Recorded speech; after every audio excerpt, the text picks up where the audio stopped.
This is Amitabh sir. आज सबसे पहले आप सभी लोगों का यूनिक मैथ्स ट्यूटोरियल पे स्वागत है। आज का जो हमारा टॉपिक है वो अलजेब्रा से है, arithmetic progression. But arithmetic progression पे जाने से पहले कुछ बेसिक चीज़ें हैं जो हमें पता होना चाहिए, जैसे कि सीक्वेंस क्या होता है, टर्म्स क्या होता है। तो पहले हम वो जानेंगे, उसके बाद हम मूव ऑन करेंगे अरिथमेटिक प्रोग्रेशन पे। तो शुरू करते हैं। आज का जो हमारा टॉपिक है that is arithmetic progression chapter.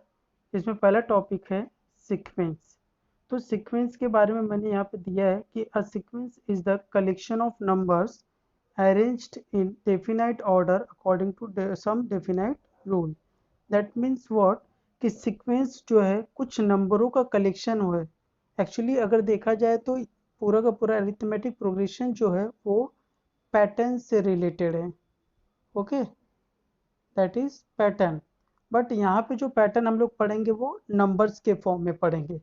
तो यहाँ पे पहले से मैं बोल रहा हूँ कि सीक्वेंस क्या होता है कि वो ऐसे नंबरों का सेट होना चाहिए, यानी कि कलेक्शन होना चाहिए, सीरीज होना चाहिए, जिसके अंदर कुछ ना कुछ डेफिनेट रूल्स होने चाहिए विथ डेफिनाइट ऑर्डर। तभी हम लोग बोल सकते हैं कि वो जो सीरीज है नंबरों का वो सीक्वेंस है। जैसे कि यहाँ पे अगर हम लोग एग्जांपल देखते हैं दिस वन, जिसमें 1 3 5 7 है। तो वहाँ पे अगर देखोगे तो एक पर्टिकुलर रूल है। अगर मैं पूछूं 7 के बाद क्या आएगा तो आप बता सकते हो कि हाँ 7 के बाद 9 आएगा, फिर 9 के बाद 11 आएगा। क्यों? क्योंकि आपको समझ में आ रहा है कि 1 के बाद 3 पे जाने के लिए, 3 के बाद 5 पे जाने के लिए वहाँ पे कुछ रूल अप्लाई हुआ है। तो 1 में +2 हो रहा है तो 3 आ रहा है, फिर 3 में +2 हो रहा है तो 5 आ रहा है, 5 में +2 हो रहा है तो 7 आ रहा है। इस तरह से आपको समझ में आ रहा है। दैट मीन्स सीक्वेंस क्या है? Sequence is the set of numbers, और you can say the collection of numbers arranged in definite order, and it must have some definite rule.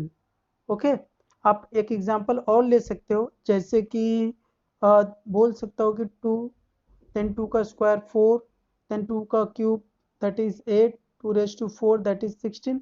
तो यहाँ पे भी कुछ ना कुछ रूल्स फॉलो हो रहे हैं। ओके, तो ये जो रूल्स है उसी की वजह से हम लोग बोल सकते हैं कि ये जो नंबर्स है, ये जो सीरीज है 2 4 8 16, this is also a sequence, but इसे अरिथमेटिक नहीं बोल सकते। अरिथमेटिक क्या होता है वो हम लोग आगे पढ़ेंगे। बट इसके ऊपर जाने से पहले हम लोग देखेंगे यहाँ पे वेट, टर्म्स क्या होते हैं। Okay, this is our second topic which is terms. Now if you see this terms, so you come to know that terms क्या होते हैं। इन सीक्वेंस के जो सीरीज है जिसमें जो नंबर्स है, जैसे अगर आपको ऊपर वाला जो नंबर दिया है 1, देन 3, देन 5, देन 7, आगे वो चलता जाएगा। तो ये जो पहला नंबर होता है इसे हम लोग फर्स्ट टर्म बोलेंगे, ये सेकंड टर्म बोलेंगे, थर्ड टर्म बोलेंगे, ये फोर्थ टर्म बोलेंगे। तो ये सभी हर एक नंबर जो है वो क्या है, जिस पोजीशन पे है वो टर्म है। जैसे कि number in the first position is said to be the first term, जिसको हम लोग डिनोट करते हैं T1 से। In the second same way, the number in the second position is said to be second term, that is denoted by T2। तो in general हम लोग बोलेंगे कि अगर जनरल फॉर्म में देखा जाए तो nth पोजीशन पे जो नंबर रहेगा उसको हम लोग क्या बोलेंगे, nth टर्म, और उसको Tn से डिनोट करेंगे। अब सीक्वेंस को किस तरह से हम लोग रिप्रेजेंट करते हैं, इस तरह से T1 T2 T3 Tn, full stop, मतलब जो भी लास्ट नंबर रहेगा लाइक दैट। या फिर आपको ऊपर भी देख सकते हो 5 8 11 14, इस तरह से जो सीक्वेंस है वो चलता जाएगा आपका। ओके, यही तरीका है सीक्वेंस लिखने का। अब आगे बढ़ते हैं, देखते हैं अरिथमेटिक प्रोग्रेशन क्या होता है वो। Okay, now if you see here, तो यहाँ पे मैंने दिया है कि अरिथमेटिक प्रोग्रेशन के बारे में, कि an arithmetic progression is the sequence, मतलब वो भी एक सीक्वेंस है, बट विच, जिसके अंदर difference between any two consecutive terms, ये याद रखना, टू कॉन्जिक्यूटिव टर्म्स के बीच का जो डिफरेंस होगा दैट मस्ट बी कांस्टेंट।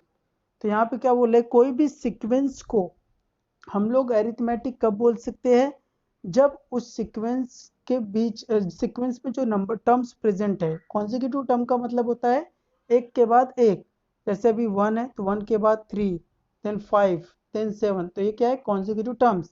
तो यहाँ पे क्या बोलो, कॉन्जिक्यूटिव टर्म के बीच का डिफरेंस, जैसे 3 - 1 2 आया, 5 - 3 2 आया, 7 - 5 2 आया, दैट मीन्स हर एक के बीच का डिफरेंस क्या आ रहा है, सेम आ रहा है, तो ये क्या हो गया, कांस्टेंट हो गया। तो यही जो भी सीक्वेंस के बीच का सीक्वेंस के अंदर प्रेजेंट रहते टर्म्स, उनके बीच के जो डिफरेंस होते हैं, अगर वो कांस्टेंट आ रहे तो हम लोग बोल सकते हैं कि वो जो सीक्वेंस है वो अरिथमेटिक प्रोग्रेशन है। यहाँ पे आप देख सकते हो एग्जांपल दिया हुआ है, दैट इज 10 20 30 40। समझ में आ रहा है कि 10 में 10 प्लस होता है तो 20 हो रहा है, फिर 10 प्लस हो रहा है 30 हो रहा है, फिर 10 प्लस हो रहा है 40 हो रहा है। दैट मीन्स पहला जो सेकंड टर्म है T2 that is 20, first term है T1 दैट इज 10, तो T2 माइनस T1 करेंगे तो भी 10 आएगा। The same way T3 that is 30 and T2 20, तो T3 माइनस 20 करें, सॉरी 30 माइनस 20 करेंगे तो भी 10 आएगा। तो ये ऐसे भी आगे चलता जाएगा, वो सबका आंसर क्या आने वाला है 10, जो क्या हो जाएगा, कांस्टेंट हो जाएगा। तो दैट मीन्स मैं बोल सकता हूँ कि जो सीरीज है 10 20 30 40, ये क्या है, अरिथमेटिक प्रोग्रेशन। ओके। अब यहाँ पे जो सीरीज है इसको लिखने का एक तरीका है कि अगर आपको फर्स्ट टर्म दिया हुआ है, मतलब पहला जो टर्म क्या होता है वो दिया है, जैसे यहाँ पे पहला टर्म दिया है 1 दिया है, और उसके बाद हर एक टर्म के बीच का डिफरेंस दिया है कि हाँ आने वाले जो नंबर्स होंगे उनके बीच का डिफरेंस 2 है। तो आगे के जो टर्म्स होंगे वो कैसे हम लोग सीरीज को कैसे निकाल सकते हैं अरिथमेटिक प्रोग्रेशन को, तो इस तरह से फर्स्ट टर्म को एज इट इज रखेंगे, फिर नेक्स्ट टर्म क्या होगा, फर्स्ट टर्म में वही डिफरेंस को प्लस कर देंगे। ओके। फिर नेक्स्ट टर्म में क्या होगा, डिफरेंस का डबल करके फर्स्ट टर्म में प्लस कर देंगे, फिर डिफरेंस का ट्रिपल करके फर्स्ट टर्म में प्लस कर देंगे।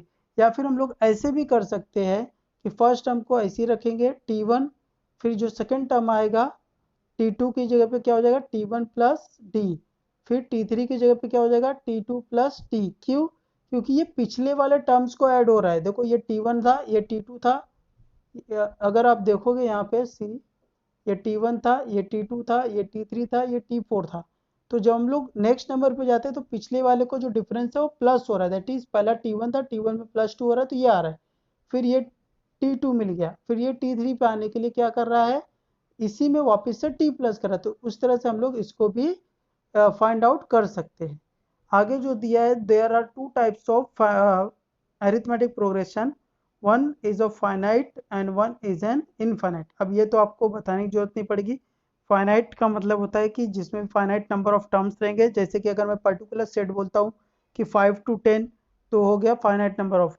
अगर मैं बोलूँ मल्टीपल ऑफ 5 दैट मीन्स वो कंटिन्यूसली मल्टीपल होते जाएगा, मैंने कोई लिमिट नहीं दिया तो वो इनफाइनाइट हो गया। Okay. These are the two examples which I have given.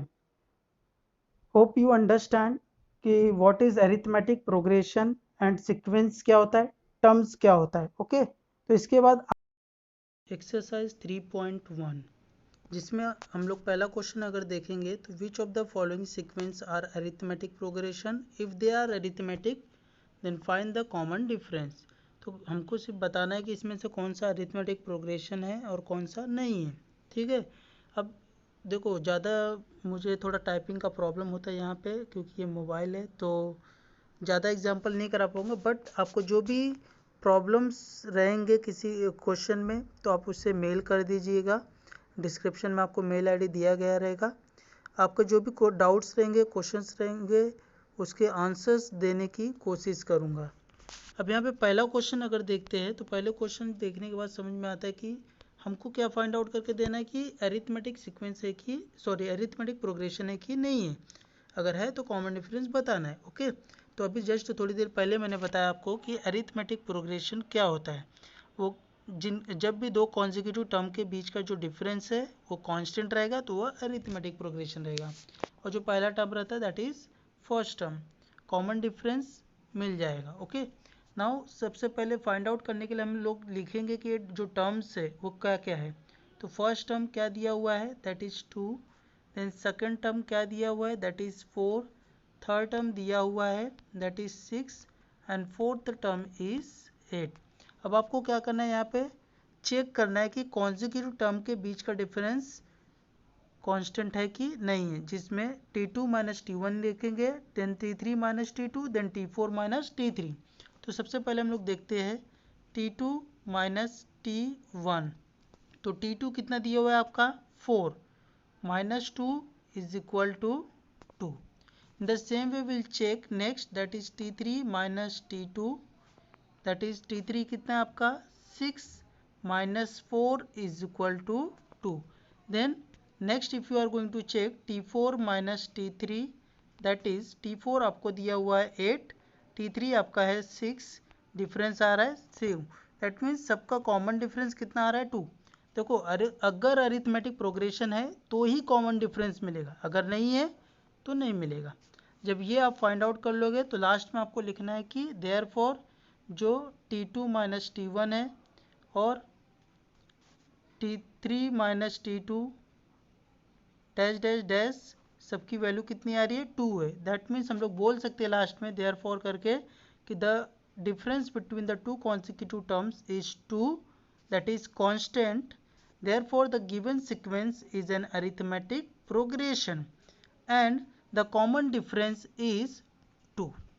Hope you understand how to solve this. Okay, बाकी के क्वेश्चन में आपको अगर कुछ प्रॉब्लम्स रहेंगे तो आप मुझे जस्ट मेल कर दीजिएगा, मैं आपको उसका सॉल्यूशन मेल के जरिए दे दूंगा. Now if you move on the next question, second part of this question, we come to know, यहाँ पे आपको बोला गया है कि write an arithmetic progression whose first term is a and common difference is, whose first term is a and common difference is d. तो यहाँ पे आपको फर्स्ट टर्म a दिया हुआ है that is 10, common difference d भी दिया हुआ है दैट इज 5. तो जस्ट एक्सप्लेनेशन में मैंने बताया था कि आपको कॉमन डिफरेंस और फर्स्ट टर्म को यूज़ करके किस तरह से सीक्वेंस तैयार करना है अरिथमेटिक प्रोग्रेशन का, जिसमें मैंने बताया था जो पहला टर्म रहता है उसको एज इट इज़ लिख लो, first term that is a is equal to कितना है 10. सेकेंड टर्म निकालने के लिए हम लोग क्या करते थे, फर्स्ट टर्म को डिफरेंस को प्लस करते थे. फर्स्ट टर्म क्या है T1 प्लस T, तो T1 कितना है हमारा 10 है, इसमें प्लस कितना डिफरेंस दिया हुआ है 5 इज इक्वल टू कितना हो जाएगा 15. इन द सेम वे अगर मुझे T3 निकालना है तो मैं क्या करूँगा, जो T2 है उसमें फिर क्या प्लस करूँगा डिफरेंस, तो T2 कितना मिला हमको